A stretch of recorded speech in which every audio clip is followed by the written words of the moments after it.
আদম আর হাওয়া বারবার আল্লাহর কাছে ক্ষমা চায়। আদম ডেকে বলে, ও আল্লাহ, তুমি কি আমাকে নিজ কুদরতি হাত দিয়া বানাও নাই? আল্লাহ বলেন, হ্যাঁ। তুমি কি আমার ভিতরে রূহ ফুৎকার দাও নাই? আল্লাহ বলেন, হ্যাঁ। ও আদম, আমি নিজ কুদরতি হাত দিয়া চারটা জিনিস বানাইছি। আদম, তোমারে আমি নিজ কুদরতি হাত লাগাইয়া বানাইছি। আরশে আযিমটা আমি আল্লাহ নিজ কুদরতি হাত লাগাইয়া বানাইছি রে। আমি আল্লাহ জান্নাতুল ফিরদাউস নিজ কুদরতি হাত লাগাইয়া বানাইছি। আর একটা কলম বানাইছি, এই কলমটা আমি নিজ কুদরতি হাত লাগাইয়া বানাইছি। আদম, তোরে আমার কুদরতি হাত লাগাইয়া বানাইছি, এ কথা ঠিক। আদম বলে, ও আল্লাহ, আমি যদি ক্ষমা চাই বাচ্চাই, তুমি কি ক্ষমা করবা? আল্লাহ বলে, না। ও আল্লাহ, এই জান্নাত থেকে আমাকে বের করে দিলে, এই জান্নাত থেকে কি আবার আমাকে দিবা? আল্লাহ বলেন, হ্যাঁ, আবার তোমাদেরকে জান্নাত দিব যদি তুমি অনুতপ্ত হও। আদম এবার বললেন, হাওয়াও বললেন, ক্বালা রব্বানা যালামনা আনফুসানা ওয়া ইল্লাম তাগফির লানা ওয়া তারহামনা লানাকুনান্না মিনাল খাসিরিন। লম্বা কথা। তারা বলল, রব্বানা যালামনা, ও আল্লাহ, তোমার হুকুম না মেনে নিজের নফসের উপরে জুলুম করেছি। যদি তুমি আমাদেরকে ক্ষমা না করো আর দয়া না করো, লানাকুনান্না মিনাল খাসিরিন, আমরা উভয়ে ধ্বংস হয়ে যাব, ক্ষতিগ্রস্ত হয়ে যাব। ভুল করার পরে ক্ষমা চাইলে আল্লাহর রহম দয়া তার উপরে পতিত হয়। আদম আর হাওয়া জান্নাতি পোশাক, নূরের পোশাক যখন খুলে গেল, এবারে উলঙ্গ জান্নাতি পাতা দিয়া জোড়াতারি লাগাইয়া চেষ্টা করতেছে। ইতিপূর্বে আল্লাহ শাস্তি ঘোষণা করে দিলেন। হাওয়াকে ডেকে বললেন, হাওয়া বারবার কান্না করতেছে, কারণ সেই বেশি বফরাদি। আদমকে সেই ফল খাওয়াইছে, কান্না করতেছে। আল্লাহ ডেকে বলেন, যা, তুই কান্না করতেছ, তোর কন্যা যারা হবে তাদেরও অবলম্বন হবে কান্না করা। যা যা, এবার জান্নাত থেকে বেরিয়ে যা। আল্লাহ সে কথাও বলেন, ক্বালা বিতু বাদুকুম লিবাদিন আদু।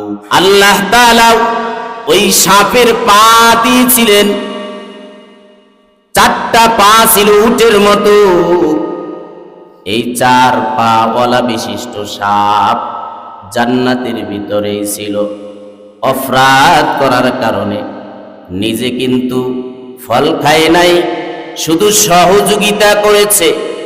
এজন্য সাপকে আল্লাহ তাআলা চারটা পা কেটে দিয়েছে।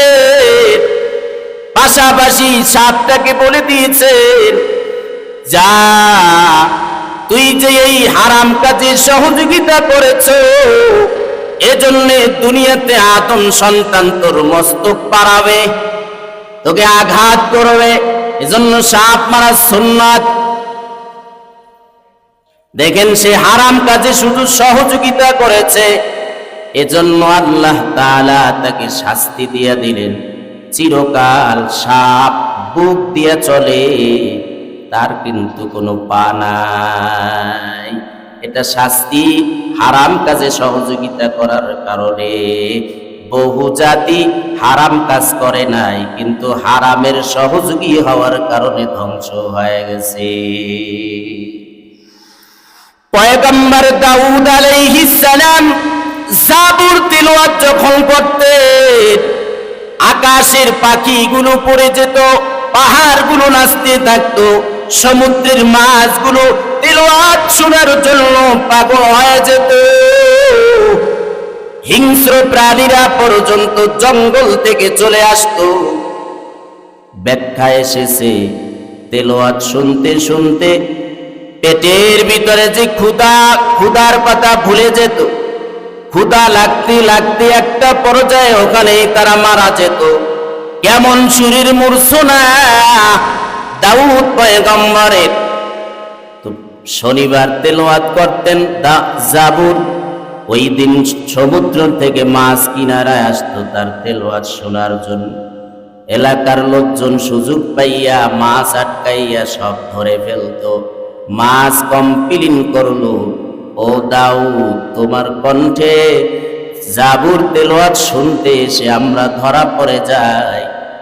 দাউদ আলাইহিস সালাম তার এলাকার লোকজনদের কি বলে দিলেন, তোমরা শনিবার দিনে মাছ ধরবা না, সাবধান, মাছ ধরবা না। কিন্তু বাটপার, সিটার, কিলোকবাজ তো সব সমাজই কিছু আছে না নাই? শনিবার মাছ ধরবে না, ঠিক আছে, নবী নিষেধ করছে, শনিবার আটকায় রাখে, রবিবার ধরে।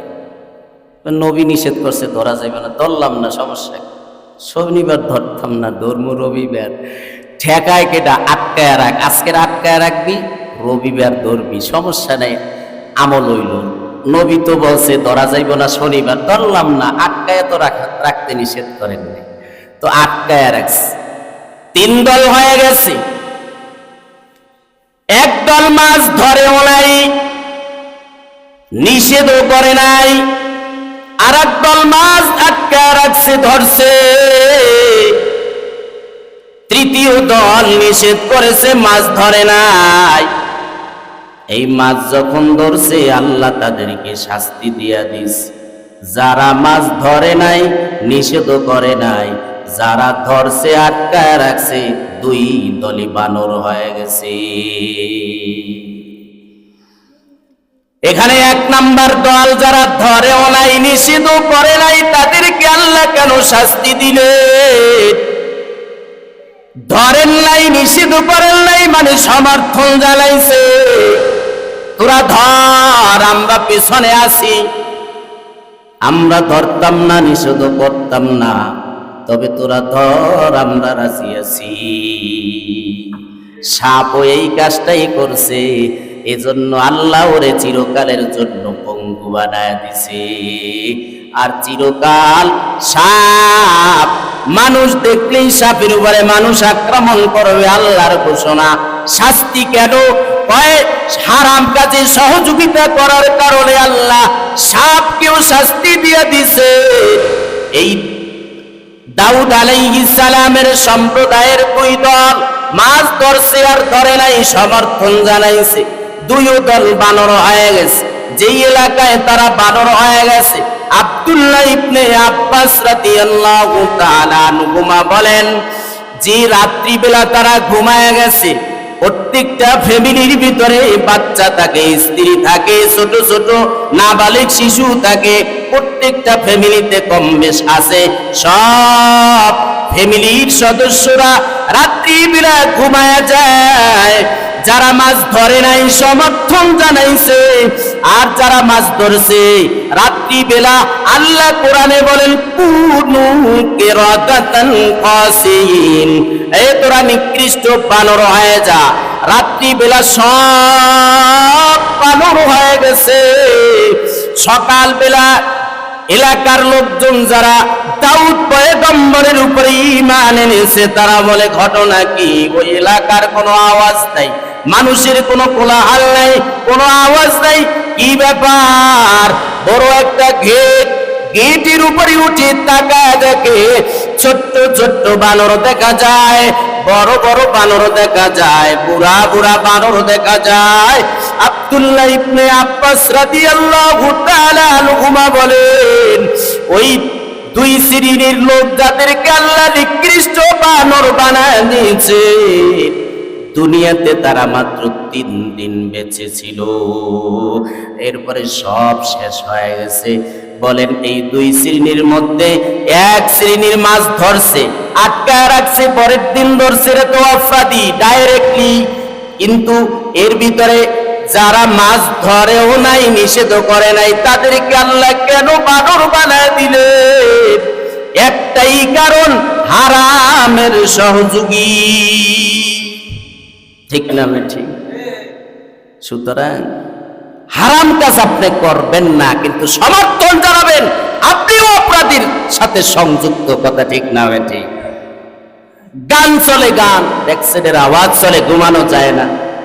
আপনি যদি সমর্থন নিষেধ না করে চুপ থাকেন, বোঝা যাইবে যে আপনিও সমর্থন করে। তোরা বাজা, সমস্যা নাই, প্রতিবাদ জানাতে হবে। সাপ কিন্তু এই কাজটাই করছে, সে কিন্তু ফল খায় নাই, সে কিন্তু ইবলিসের খালি একটু সহযোগিতা করছে যে তোরে জান্নাতে ঢুকানোর দায়িত্ব আমার, যেহেতু আগের থেকেই তোর সাথে আমার সম্পর্ক। এবারে আদম আর হাওয়া বারবার আল্লাহর কাছে ক্ষমা চায়। আদম দেখে বলে, ও আল্লাহ, তুমি কি আমাকে নিজ কুদরতি হাত দিয়া বানাও নাই? আল্লাহ বলেন, হ্যাঁ। তুমি কি আমার ভিতরে রূহ ফুৎকার দাও নাই? আল্লাহ বলেন, হ্যাঁ। ও আদম, আমি নিজ কুদরতি হাত দিয়া চারটা জিনিস বানাইছি। আদম, তোমারে আমি নিজ কুদরতি হাত লাগাইয়া বানাইছি। আর সে আউজিমটা আমি আল্লাহ নিজ কুদরতি হাত লাগাইয়া বানাইছি রে। আমি আল্লাহ জান্নাতুল ফিরদাউস নিজ কুদরতি হাত লাগাইয়া বানাইছি। আর একটা কলম বানাইছি, এই কলমটা আমি নিজ কুদরতি হাত লাগাইয়া বানাইছি। আদম, তোরে আমার কুদরতি হাত লাগাইয়া বানাইছি, এ কথা ঠিক। আদম বলে, ও আল্লাহ, আমি যদি ক্ষমা চাই, বাপ চাই, তুমি কি ক্ষমা করবা? আল্লাহ বলে, না। ও আল্লাহ, এই জান্নাত থেকে আমাকে বের করে দিলে, এই জান্নাত কি আবার আমাকে দিবা? আল্লাহ বলেন, হ্যাঁ, আবার তোমাদেরকে জান্নাত দিব যদি তুমি অনুতপ্ত হও। আদম এবার বললেন, হাওয়াও বললেন, ক্বালা রব্বানা যালামনা আনফুসানা ওয়া ইল্লাম তাগফির লানা ওয়া তারহামনা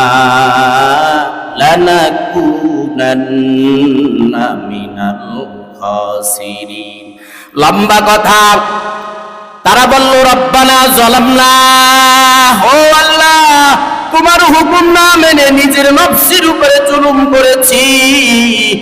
যদি তুমি আমাদেরকে ক্ষমা না করো আর দয়া না করো, লানাকুনান্না মিনাল খাসিরিন, আমরা উভয়ে ধ্বংস হয়ে যাব, ক্ষতিগ্রস্ত হয়ে যাব।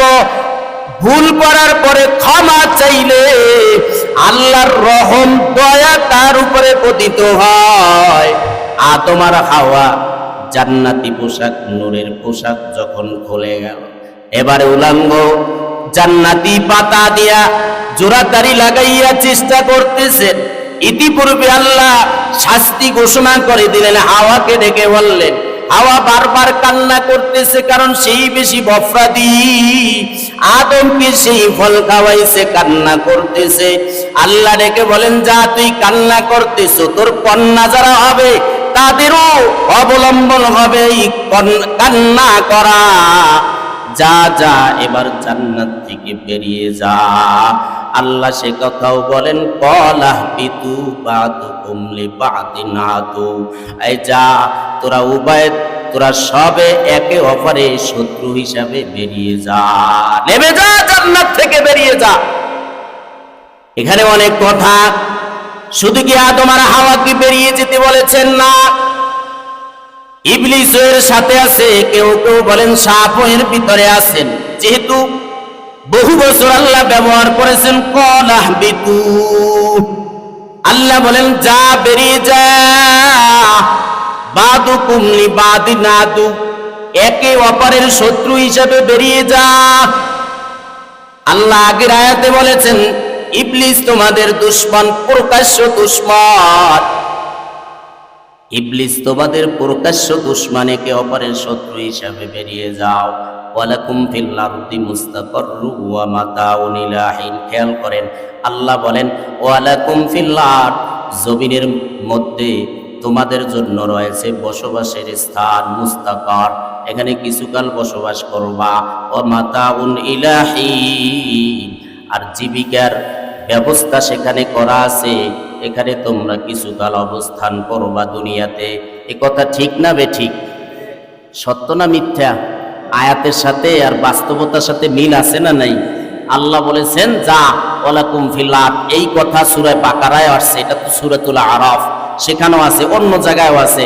আল্লাহ বলেন যা জমিনে তুই তোমরা বসবাস করবা। জাগা জি লাগানে কি দুনিয়া নেহি হে, जगह जी लगाने की दुनिया नहीं है, ये इबरत की जा है तमाशा नहीं है, ये इबरत की जा है तमाशा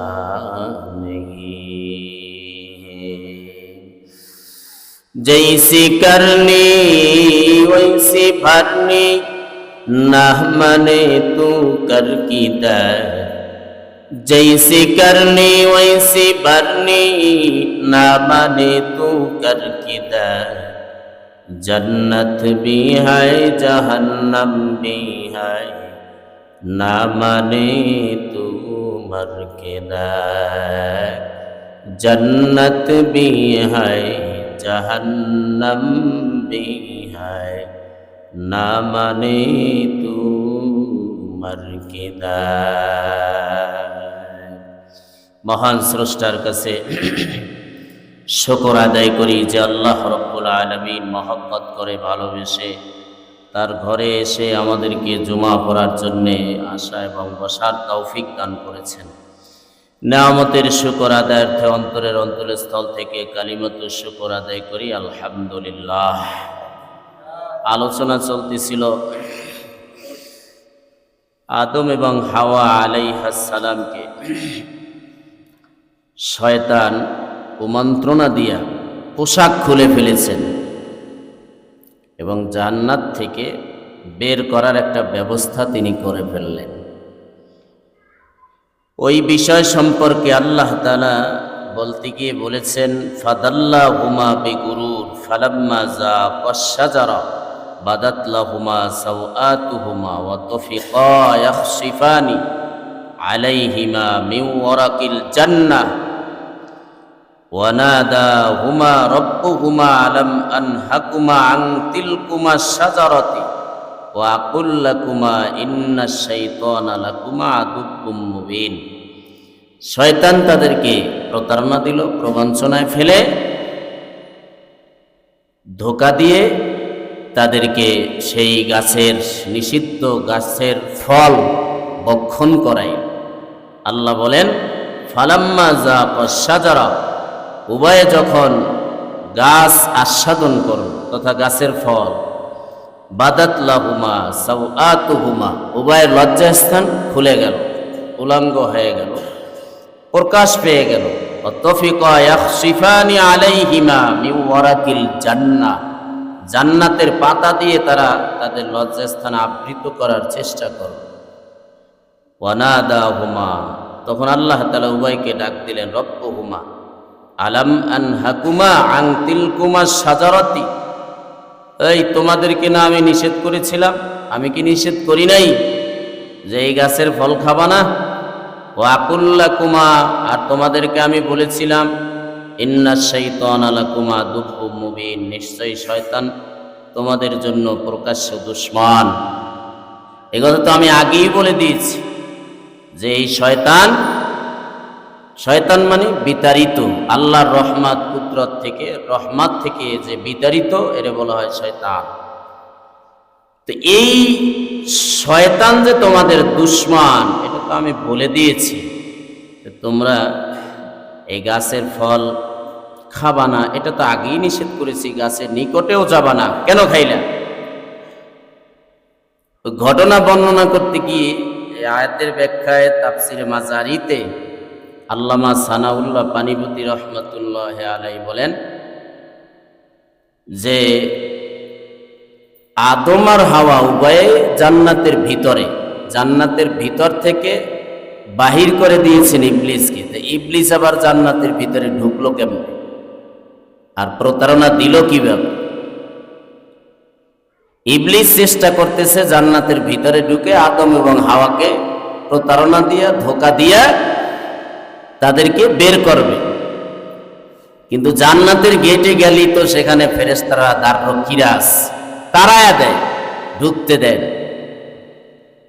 আল্লামা সানাউল্লাহ পানিপতি রহমাতুল্লাহি আলাইহি বলেন, তাফসীরে মাযহারিতে তিনি আয়াতের ব্যাখ্যায় আলোচনা করেন, ইবলিস বারবার চেষ্টা করে জান্নাতে ঢোকার জন্য, কিন্তু তার রক্ষীরা তাকে তাড়ায় দেয়। সর্বশেষ এক বর্ণনায় এসেছে জান্নাতের বাহির থেকে আদম আর হাওয়াকে প্রতারণা দেয়, কুমন্ত্রণা দেওয়ার চেষ্টা করে।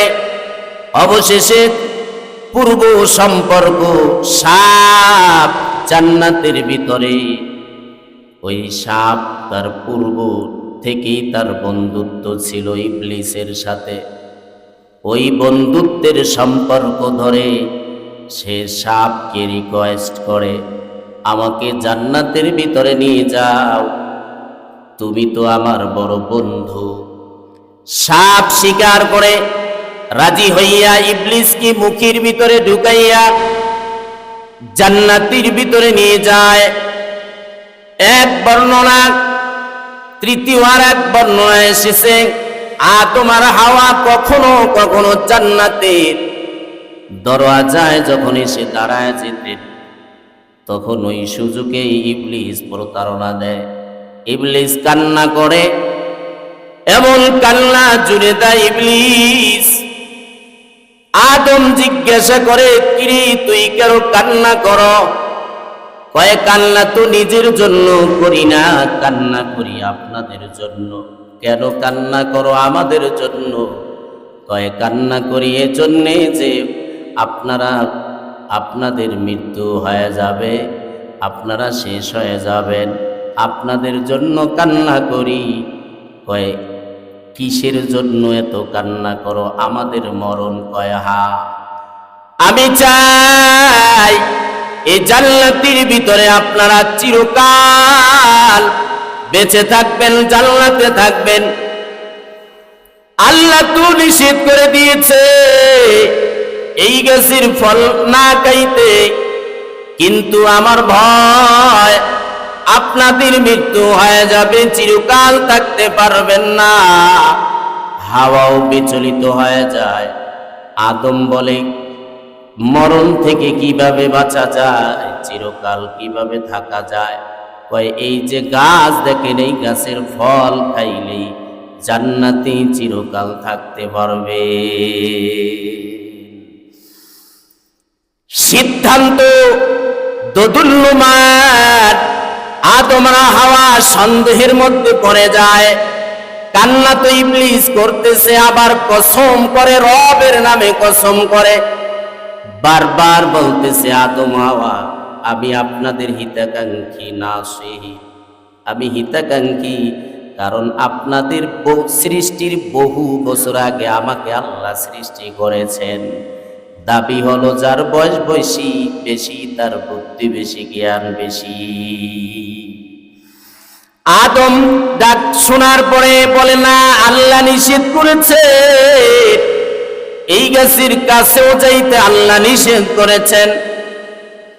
বারবার ইবলিস বুঝায়, গাছের ফল যদি খান চিরকাল জান্নাতে থাকতে পারবেন। কারো বয়ান শুনিয়া যাচাই বাছাই না করে খালি শোনা মাত্রই আমল করা ঠিক না। ইবলিসেরা বয়ান শুনে হাওয়ার অন্তরটা বিগলিত হয়ে যায়। আদম আলাইহিস সালাম সন্দেহের মধ্যে পড়ে যায়, কারণ আল্লাহর নাম উচ্চারণ করে কেউ মিথ্যা শপথ করতে পারে, ইতিপূর্বে আদম কখনো তা শুনে নাই, এটাই ফার্স্ট। এজন্য সন্দেহের মধ্যে পড়ে যায়। ভিতরে ঢুকে যখন সাপ মুখের ভিতর থেকে ইবলিসকে ছেড়ে দেয়, ভিতরে ঢুকে আদম আর হাওয়াকে এইভাবে বারবার বুঝায়, বারবার যখন বোঝানো হয়, আদম আলাইহিস সালামকে হাওয়া গাছের ফল এনে রস নিংড়াইয়া তারপর আদমকে খাওয়ায়া দেয়, নিজেও খায়।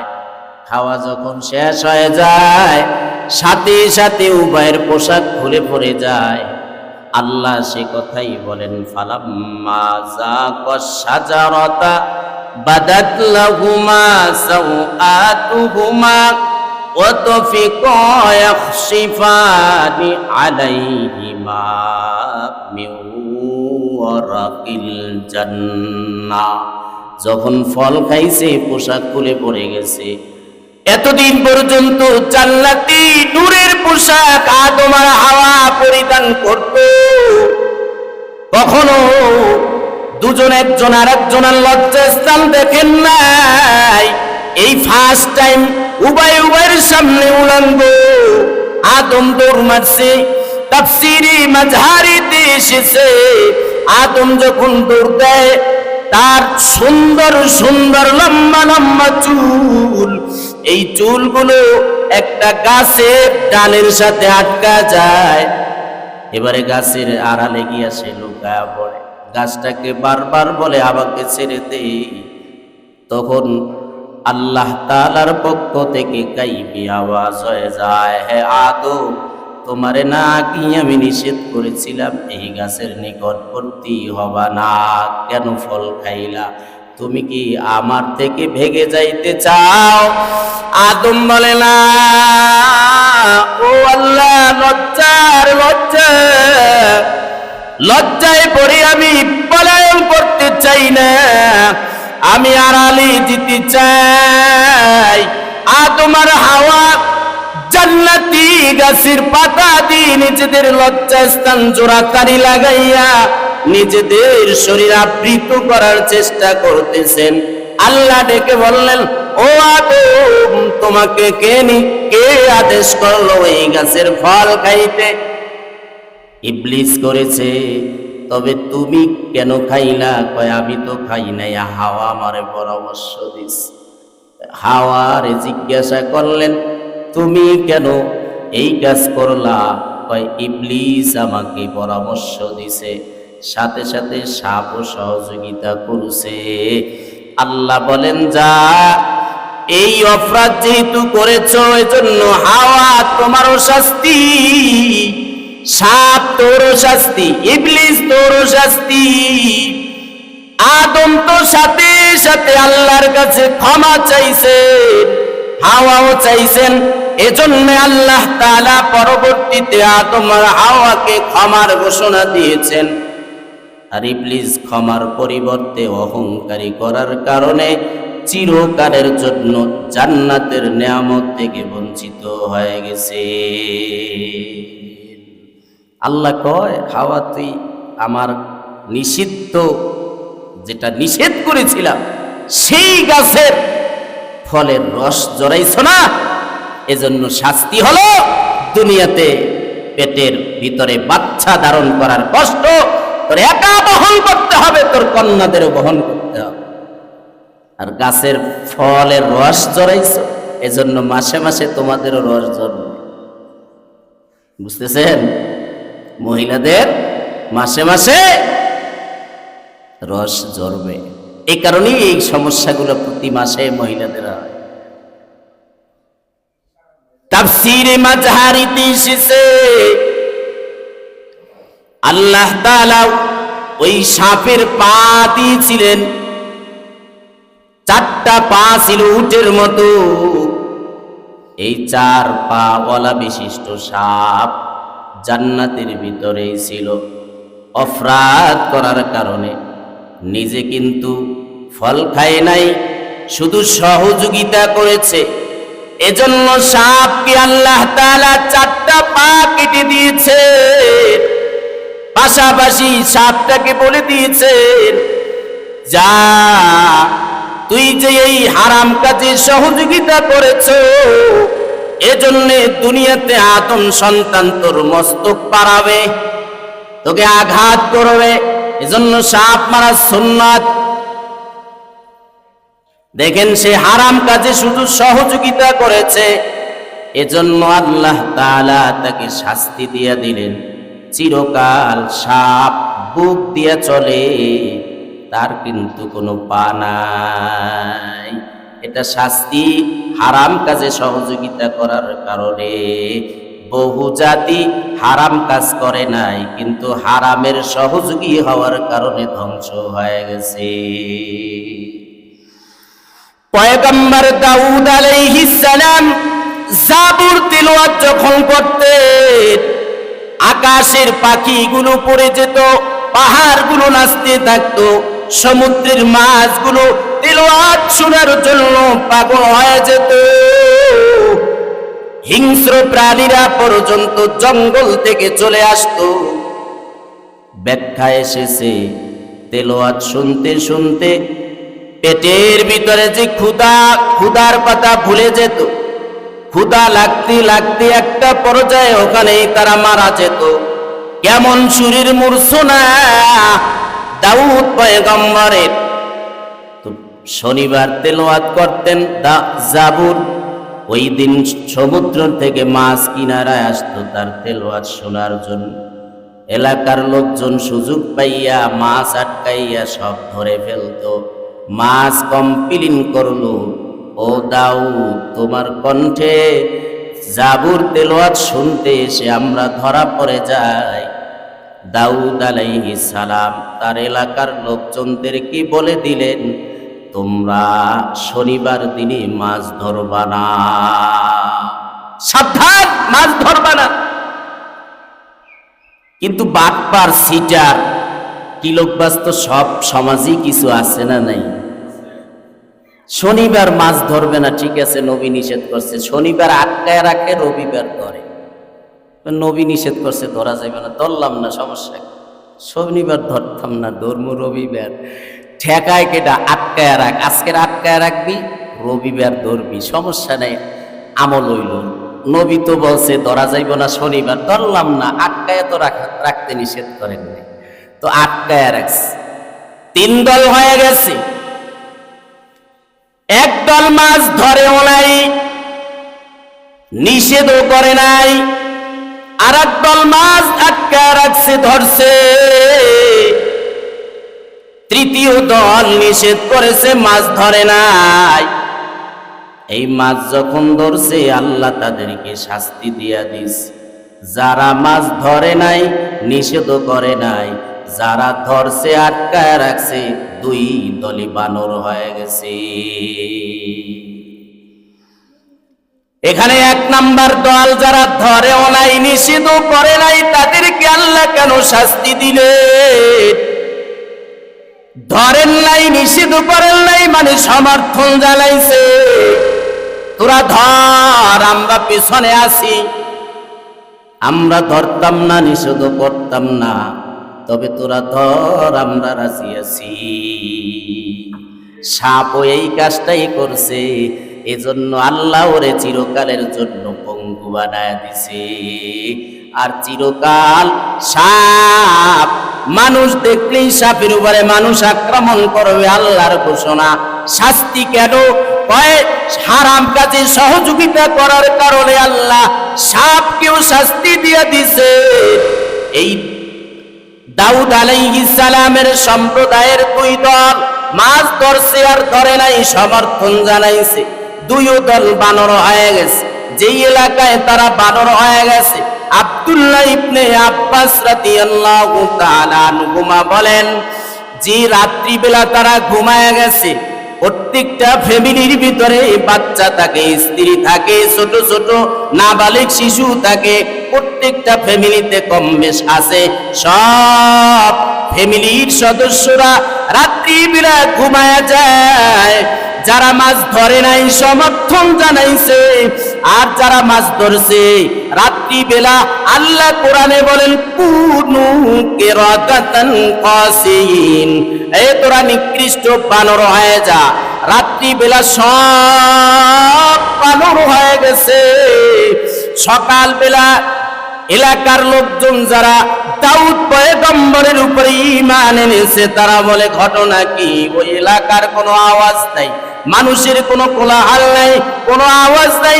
কি ব্যাপার?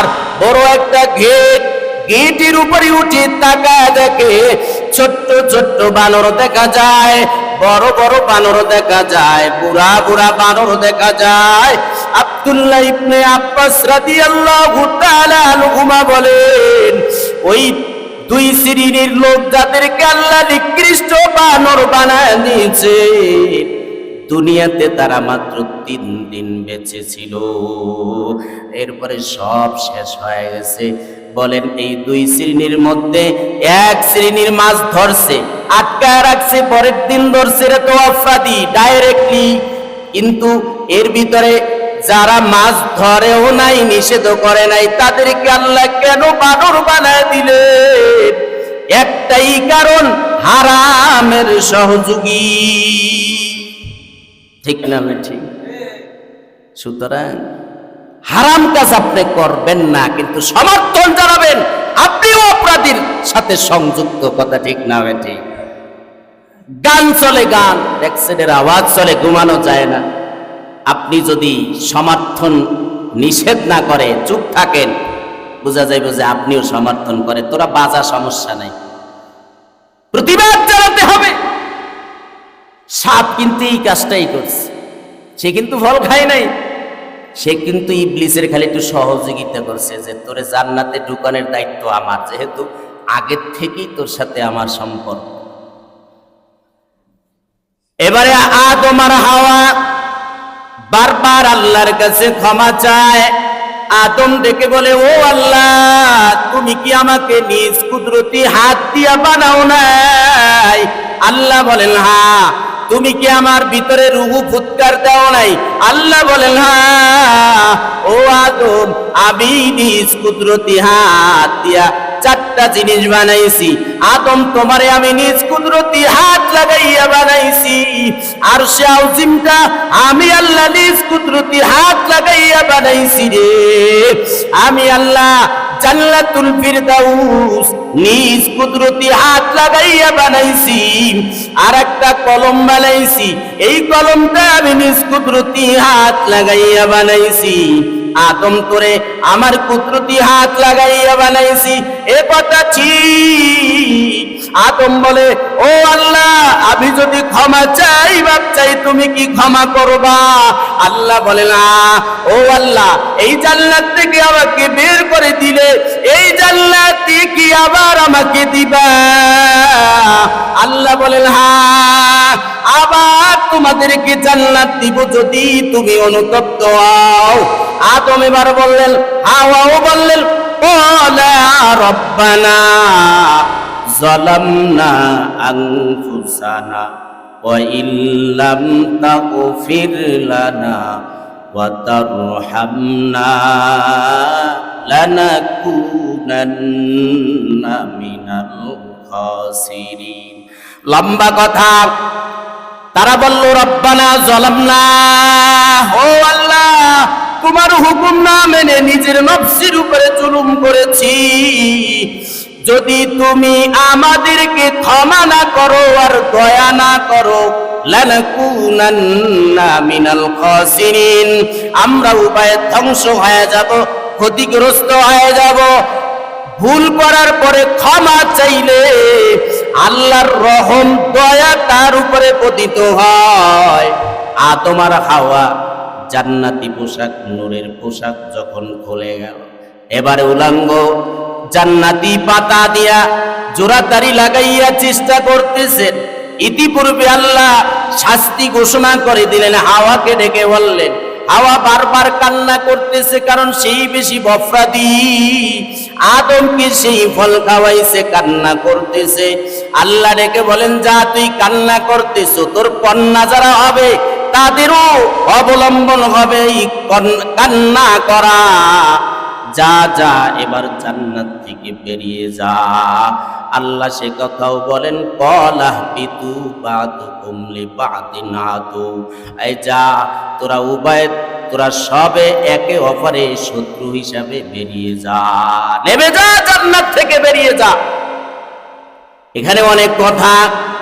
শুধু কি আদম আর হাওয়াকে বেরিয়ে যেতে বলেছেন? না, ইবলিস এর সাথে আছে, কেউ কেউ বলেন সাপ এর ভিতরে আছেন। যেহেতু বহু বছর আল্লাহ ব্যবহার করেছেন কলাহ বিতু, আল্লাহ বলেন যা বেরিয়ে যা, বাদুকুম লিবাদিন আদু, একে অপরের শত্রু হিসাবে বেরিয়ে যা। আল্লাহ আগের আয়াতে বলেছেন ইবলিস তোমাদের দুশমন, প্রকাশ্য দুশমন। ইবলিস তোমাদের প্রকাশ্য দুশমন, একে অপরের শত্রু হিসাবে বেরিয়ে যাও।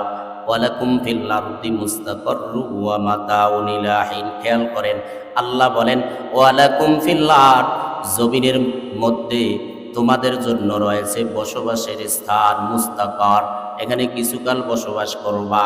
ওয়া মাতাউন ইলা হিন, আর জীবিকার ব্যবস্থা সেখানে করা আছে, এখানে তোমরা কিছুকাল অবস্থান করবা দুনিয়াতে। এ কথা ঠিক না বেঠিক? সত্য না মিথ্যা? আয়াতের সাথে আর বাস্তবতার সাথে মিল আছে না নাই? আল্লাহ বলেছেন যা ওয়ালাকুম ফিল আরদ, এই কথা সূরা বাকারায় আসছে, এটা তো সূরাতুল আরাফ, সেখানেও আছে, অন্য জায়গায়ও আছে। আল্লাহ বলেন যা জমিনে তুই তোমরা বসবাস করবা, জমিন নির্ধারণ করে দিলাম। মাতা, আর সেখানে উপভোগ করবা, মাতা মানে উপভোগ, ইলাহিন কিছুকাল সেখানে উপভোগ করবা। এরপরে কি হবে? এরপরে কি হবে এত মানুষ জানে না, আল্লাহ জানায় দিয়েছে। ক্বালা ফিহা তাহইয়াউনা ওয়া ফিহা তাবুতুনা ওয়া মিনহা তুখরাজুন। আল্লাহ বলেন যা জমিনে যা। এখন প্রশ্ন, আদম রে কোথায় পাঠাইছেন? হাওয়া রে কোথায় পাঠাইছেন? আল্লাহ তো বলেছেন জমিনে নেমে যা, পৃথিবীতে নাম। কোন ইসরায়েলি বর্ণনায় এসেছে আদমকে পাঠাইছে শ্রীলঙ্কায়, হাওয়াকে পাঠাইছে জেদ্দায়। ইসরায়েলি রেওয়ায়েত বর্ণনায় এসেছে এটা আল্লাহর মাকসাদ না, কোন জমিনে পাঠাইছে, কোন দেশে পাঠাইছে। আল্লাহর মাকসাদ যতটুকু ততটুকু আল্লাহ বলছেন, জমিনে নাম। আল্লাহ জান্নাত থেকে বার করে জমিনে পাঠায় দিছে, এতটুকু কথাই কোরআনে আসছে। তো জমিনে যা, কিছুকাল থাকবি, থাকার পরে সেখানে কি করবি? তোদের কাজ কি? কি কাজ করবি জমিনে গিয়ে? খালি ঘর বানাবি, বিল্ডিং বানাবি, টাকা কামাই করবি, এগুলো না। না, আল্লাহ বলেন কুলনাহ বিতু মিনহা জামিয়া, এই জান্নাত থেকে বেরিয়ে যা সব। সব বলতে আদম, হাওয়া, সাপ, ইবলিস, চারজনই দুনিয়া ঘটনা, যা বেরিয়ে যা। আল্লাহ বলেন কুলনাহ বিতু মিনহা জামিয়া। এরপরে আল্লাহ বলেন ওই জমিনে গিয়া কি করবি? আল্লাহ মেসেজ আগেই দিয়ে দিয়েছেন, হাসরের ময়দানে যে বলবেন আল্লাহ জান্নাতটা কামাই করতে পারি নাই, গুনার কাজ করেছি, এই কথা ওজর দিয়া আল্লাহর থেকে পার পাওয়ার কোনো সুযোগ থাকবে না। আল্লাহ অগ্রিম জানায় দিয়েছেন জমিনে গিয়া তোদের কাজ কি। আল্লাহ বলেন ফাইম্মা ইয়াতিয়ান্নাকুম মিন্নি হুদান ফামান তাবিআ হুদায়া ফালা খাউফুন আলাইহিম ওয়ালা হুম ইয়াহজানুন। আল্লাহ বলেন যা জমিনে নাম, এরপরে তোমাদের কাছে আমার পক্ষ থেকে পথ যাবে, পথ প্রদর্শক যাবে, কিতাব যাবে, কোরআন যাবে, নবী যাবে, আউলিয়া যাবে, উলামায়ে কিরাম যাবে। বলেন আসছে কি আসছে না? জমিনে নবী আসছে কি আসে নাই? বিশ্বাস করলে ইমানদার, না করলে বেঈমান। কোরআন জমিনে আসছে কি আসছে না? আল্লাহর কথা 100-এ ঠিক। আল্লাহ বলেন ফাইম্মা ইয়াতিয়ান্নাকুম মিন্নি হুদা, যা তোমাদের কাছে আমার পক্ষ থেকে পথ যাবে, পথ বলতে কোরআন যাবে আর নবী যাবে, তারা যেই পথ বাতলাবে। আল্লাহ বলেন ফামাং তাবিয়া, যেই ব্যক্তি ওই পথ অনুসরণ করবে, হুদায়া আমার পথ, আমার হেদায়েতের পথ, যারা যেই মানুষেরা, যেই বান্দা বান্দিরা আমার পথ অবলম্বন করবে, মানে হলো কোরআনের হুকুম যারা পরিপূর্ণ মানবে, পয়গম্বরের সুন্নাত যারা পরিপূর্ণ মানবে, আল্লাহ অগ্রিম ঘোষণা দিয়েছেন ফালা খাউফুন আলাইহিম ওয়ালা হুম ইয়াহজানুন, তাদের কোনো ভয় নাই, তাদের কোনো চিন্তা নাই, মানে দুনিয়াতে তাদের কোনো ভয় নাই, কোনো পেরেশানি নাই। মরার পরে যে ভয় জাহান্নামে যাওয়া লাগবে, আল্লাহ বলেন না রে, যদি আমার পথ, হিদায়াতের পথ, কোরআনের পথ, রসুলের আদর্শের পথ যদি মজবুতির সাথে আঁকড়াইয়া ধরে যদি চলতে পারো, মৃত্যু পর্যন্ত আর ঈমানটা নিয়ে আসতে পারো, আমি আল্লাহ অগ্রিম ঘোষণা দিয়ে দিলাম, ফালা খাউফুন আলাইহিম, তো তাদের কোনো চিন্তা নাই, ভয় নাই, ওয়ালা হুম ইয়াহজানুন, তাদের কোনো চিন্তা নাই। মরার সাথে সাথে আমি আল্লাহ এই আদম আর হাওয়াকে জান্নাত থেকে বের করে দিই, এই আদমের সন্তানরা যদি আমার পথে চলে ঈমান নিয়ে আসতে পারে, আমি আল্লাহ তাদেরকে জান্নাত ঘোষণা দিয়ে দিলাম। এবারে চিন্তা করেন, ওখানে গিয়ে কোনো ওজর চলবে না। আল্লাহ ফজর পড়তে পারি নাই, জোহর পড়তে পারি নাই, কামের জ্বালায়, এইগুলা কিন্তু চলবে না। আগেই আল্লাহ কয়া দিয়েছে কাজ কি, বলেন কি কাজ? দুনিয়াতে আসার পরে কি কাজ বলেন? কি আলোচনা, কি শুনলেন? এখানে আসার পরে কাজ কি? আল্লাহ বলছেন আমার পক্ষ থেকে হেদায়েত আসবে, পাঠাবো আমি। হেদায়েত মানে কোরআন, বলেন হেদায়েত মানে কোরআনের পথ, হেদায়েত মানে রসুল আম্বিয়া কিরামের পথ, আদর্শ। এটা যারা গ্রহণ করবে, আল্লাহ স্পষ্ট বলেন ফামান তাবিয়াম হুদায়া, আমার হেদায়েত যারা গ্রহণ করবে, অনুসরণ করবে, তাদেরকে আমি জান্নাত দিয়ে দেব। তাহলে কাজটা কি বলেন? হ্যাঁ, দুনিয়াতে আসার পরে কাজ কি বলেন?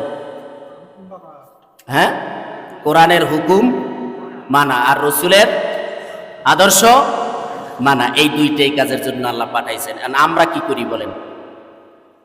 এখন মিলান, আল্লাহ পাঠাইছেন এই কাজের জন্য, আর আমরা কি করতেছি? এখন মিলান, জিন্দিগির সাথে কোরআনের সাথে মিলায়া যান, এরপরে না হিসাব আপনি নিজেরটা নিজে বার করতে পারবেন। তো এরপরে আল্লাহ বলেন যে দুনিয়াতে যে যাবি সেখানে তো কিছুকাল থাকবি, আর কিছু খাবারের ব্যবস্থা সেখানে রাখছে দুনিয়াতে। এই খাওয়ার পরে এরপরে কি হবে আল্লাহ সেটাও জানায়া দেয়। এটা তো আমরা জানি না, জানি? এখানে আল্লাহ বলছেন যে দুনিয়াতে নাম, তো নামছে, নামার পরে আসছে, আসার পরে বলছেন যে কিছুকাল থাকবি, তো থাকার পরে কি হবে? খাবি কিছুদিন, যতদিন থাকবি ততদিন খাবি, থাকবি, তো এরপরে কি হবে আল্লাহ সেটাও বলেন। ক্বালা ফীহা তাহইয়াউনা, আল্লাহ বলেন দুনিয়াতে তাহইয়াউনা, জীবন যাপন করবা, কিছুকাল কিছু সময় দুনিয়াতে জীবন যাপন করবা, ওয়া ফীহা তামুতুন, এরপরে জীবন যখন শেষ হয়ে যাবে তোমরা মৃত্যুবরণ করবা। দুইটা কাজ, দুইটা কথা বলছেন। জীবন যাপন হবে দুনিয়াতে কিছুকাল, এরপরে আল্লাহ বলেন অফিহা তামুতুন, এরপরে তোমাদের মরণ হবে। বলেন মরণ কি আমাদের আসমানে হবে না দুনিয়াতে হবে? হয়নি, সত্য না মিথ্যা? এই কোরআনের আয়াতের কথার সাথে, আল্লাহর কথার সাথে বাস্তবতার মিল আছে না নাই? আমরা দুনিয়াতে বসবাস করতেছি না আসমানে? তার বসবাস তো চলতেছে। বলবেন যারা ওই কি কয় চাঁদের দেশে বসবাস করে, কয় এটা দুনিয়ার এরিয়ায় আছে নাকি? হ্যাঁ, সাবমেরিনের ভিতরে যারা আছে এটাও দুনিয়ার ভিতরেই আছে। সুতরাং আল্লাহ বলতেছেন তাহইয়াউনা, দুনিয়ায় কিছুকাল জীবন যাপন করো সাময়িক, এরপরে কি হইব আল্লাহ তাও বলেন অফিহা তামুতুন, এরপরে মরতে হবে। বলেন মরতেছে কিনা? হ্যাঁ, আমাদের মরণ আসবে কিনা? তাহলে আয়াতের কথার সাথে আর বাস্তবতার মিল আছে না নাই? এরপরে তো আমরা জানি না কি হবে। মরণ হইল, মরণ হয়ে গেল, আমার মরণ হয়ে গেল, এরপরে কি হবে? এরপরে কি হবে এত আমি জানি না, আদমও জানে না, হাওয়াও জানে না, আল্লাহ সেটাও জানায় দিয়েছে। অমিন হাত, এই কথাটাই বোঝানোর জন্যই এই আলোচনাটা শেষ করে দিতেছি। অমিন হাত উখরজুন, অমিন হাত উখরজুন, দুনিয়াতে জীবনযাপন হবে, এরপর মরবা, মরণের পর কি হবে আদমও জানে না, হাওয়াও জানে না, আমরাও জানি না। আল্লাহ বলতেছেন এরপরে যেটা হবে এইটা কাফেররা বিশ্বাস করে না, যারা বিশ্বাস করে এদের জন্য জান্নাত, যারা করবে না এরা জাহান্নাম। এই কথাটা কি? আল্লাহ বলেন অমিনহা তুখরজুন, এরপরে তোমাদেরকে মরণের পরে আবার হাসরের ময়দানে তোমাদেরকে উঠানো হবে। এইখানে আইসেই হইল আমাদের সমস্যা। এইটা যারা বিশ্বাস করে না এরাই মানুষের সম্পদ লুণ্ঠন করে খায়। আল্লাহর সামনে দাঁড়ায়া যে হিসাব দিতে হবে এই কথাটা যারা বিশ্বাস করে না এরাই মানুষের সম্পদ লুণ্ঠন করে, এরা জুলুম অত্যাচার করে, দেশের সম্পদ লুণ্ঠন করে খায়। কথা ঠিক না ভাই? ঠিক। এরা মসজিদে টাকা মেরে খায়। সত্যটা মিথ্যা? বাকি আলোচনা ইনশাল্লাহ আগামী জুমায়, যারা সুন্নাত করি না আমরা সুন্নাত।